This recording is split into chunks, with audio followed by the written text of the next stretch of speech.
Hello and welcome to Cat Science Club. Today's activity is titled Burning Balloon. For this activity, you will need 2 balloons, some cold water, a candle, and matches. You will need adult supervision for this.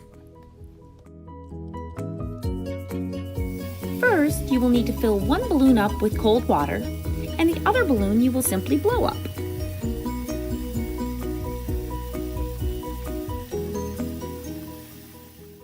Next, you will light your candle. Please get an adult's help for this.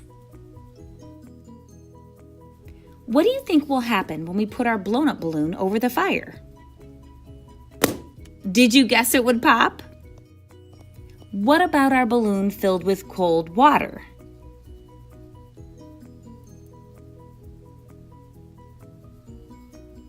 It's not popping.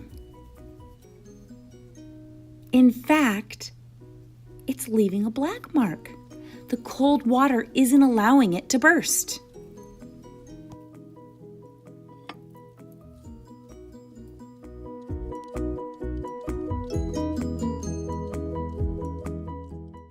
Thank you for visiting Cat Science Club today. Remember, you can follow us on Facebook, Instagram, YouTube, and Twitter.